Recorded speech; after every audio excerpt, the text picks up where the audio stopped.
Now let's talk batteries, specifically the newer battery technologies being installed in homes and businesses as backup power systems and for other resilience and grid service functions. A battery to power your home is just a big rechargeable battery. Charge it, and it stores that electrical energy to discharge later and will power anything electrical. First, let's get really clear on some terms that will keep coming up: kilowatts and kilowatt hours. Kilowatts, which just means 1,000 watts, refers to the amount of instantaneous power that a battery or power plant or the wire in your wall can discharge at any given time. 1 watt isn't much power. It's just 1/746, to be precise, of 1 horsepower. So we often use larger denominations like kilowatts, 1,000 watts. A kilowatt hour is 1,000 watts used for an hour. That's energy or power used over time. Kilowatt hours are the units we all are charged for on residential electrical bills. And 1 kilowatt hour is what it takes to illuminate a 100-watt light bulb for 10 hours. A battery will have kW, kilowatt, and kWh, kilowatt hour, specs. The kilowatt figure indicates the maximum potential power output, or how big or power hungry of a device or devices that the battery can operate at one time. The kilowatt hour rating, kWh, then indicates for how long that device could operate when it's being run on that battery. It's the quantity of energy that could be released from the battery after being fully charged. Here's a way to understand this that may be very familiar to you. The average mobile phone battery stores 10 to 15 watt hours, circa 2023. Luckily, these devices are built to do things with tiny amounts of power. But as you surely know, how long your battery lasts depends on what you're asking the phone to do. If you're worried about running out of battery, you might limit the time spent doing things that use more power, like playing music out of the onboard speaker. And you might send texts instead of making calls. Or you might reduce the brightness of the screen, since a bright screen will drain the battery in a few hours. On the other hand, sitting in airplane mode, you can preserve some battery energy for several days. It's like the screen, speakers, and apps on the phone are all little power-hungry devices plugged into the phone's battery. They each deplete the battery's energy reserves when on. If your home has a battery and you experience frequent grid power outages, you might start thinking about all the electrical devices in your home like those apps and options on your phone. You might think about little changes you can make in order to preserve battery life. In some ways, a battery for a home functions much like a gas or diesel generator. When charged or fueled up, both will provide power on demand when grid power is unavailable. However, batteries do not generate power on their own, which, as the name suggests, is exactly what a generator does. This 10 kilowatt hour home battery on the left stores enough energy to power a typical American home for 2 to 10 hours, depending on what equipment is running. Generators make electricity when they're running. As long as they have fuel, they will run and can power devices, but they have to stay running to have power available. A 22 kilowatt propane generator will use about 2 gallons per hour running at half load, 3.6 gallons per hour at full load. Note that generators typically come in larger kW ratings, as consumers typically expect uninterrupted use of any or all electrical features of their home. Interestingly, 1 gallon of propane has the same BTU content as 37 kilowatt hours. That's over 4 times the stored energy of a typical residential battery. But a lot of that energy is wasted just to keep the device running so it's available whenever you want power. And that waste shows up in the form of exhaust and the heat produced by the generator. A battery only has a certain amount of kilowatt hours to discharge, but it discharges that energy only as needed. In other words, there are essentially no standby costs like you have with a generator that consumes fuel just to stay on. One final note, generators that are fueled by local methane gas pipes typically will operate constantly, so long as the local gas lines are functioning. Given the common association of batteries with solar arrays, solar installers have been among the first contractors to market and install the new lithium-ion home batteries. Much of the wiring work is complementary. The battery is plugged into the electric panel, just as the solar array is. But electrical and HVAC contractors are also getting into the game.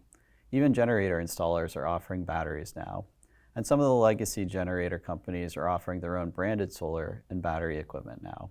You may notice that in some of our photos. But why is this all such a big deal now? What's changed? Until recently, home-scale batteries generally used a different technology, deep-cycle lead-acid batteries, like what powered older golf carts and RVs. Mostly these were used by off-grid solar homes to provide a little electricity through nights and cloudy days. You may know that standard motor vehicle batteries are lead-acid, but that's a shallow cycle battery, not designed to be discharged significantly, but rather to stay topped off. But that's not the technology that everyone is talking about these days. As folks know, the revolution in portable devices of the last 25 years has been fueled by lithium-ion battery technology.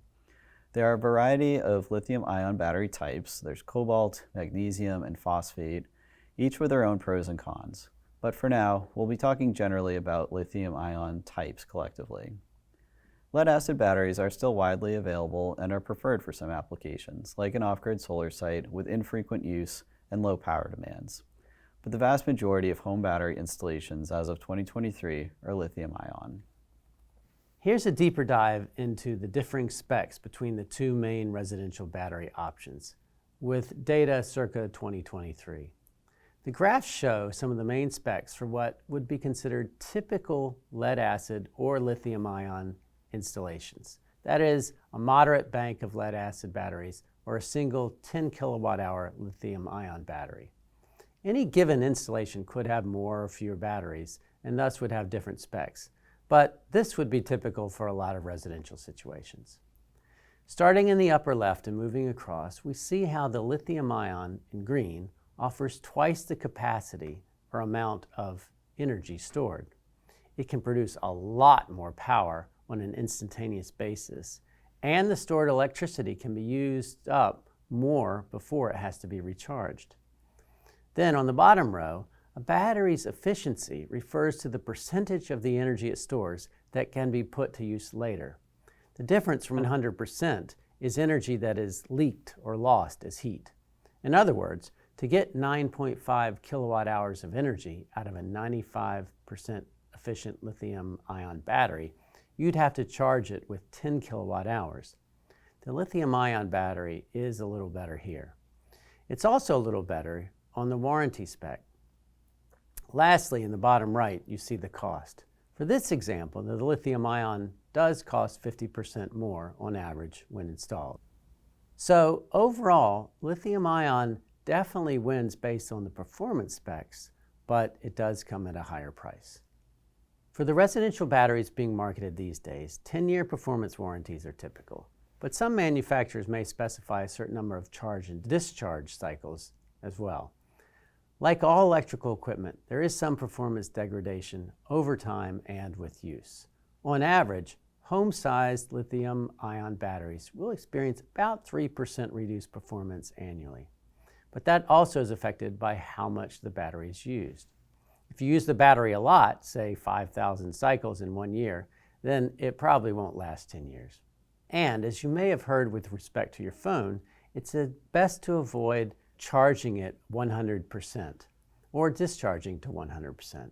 You'll get the longest life by cycling between 20% and 80% charge levels.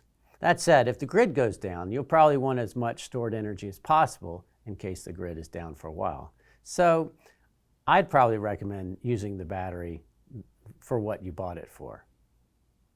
So how do you keep a residential battery charged?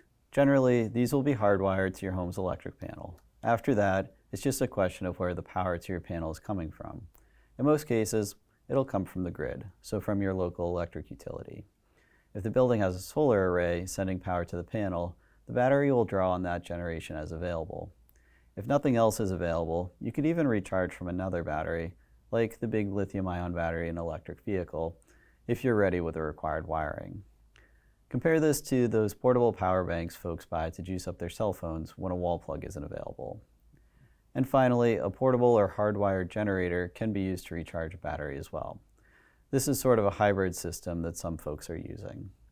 If you have the right design and equipment, you could use a battery as the standard energy source from the home to ride through brief outages, and then use your generator for a short period to fully charge the battery.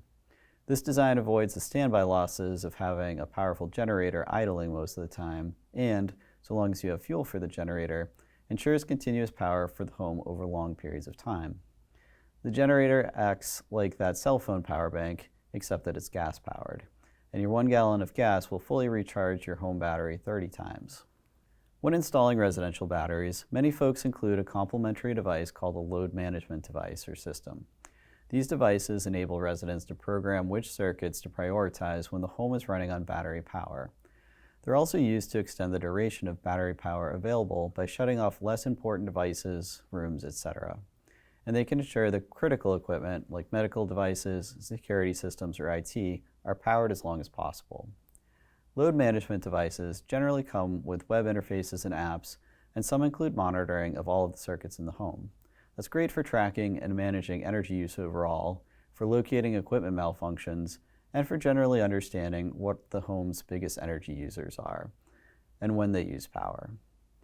Of course, manufacturers are always innovating. Now some electric panel manufacturers are integrating those load management devices directly into the panel. There are new options and tools every day. Some products may go by the wayside, but some may be the norm in a few years.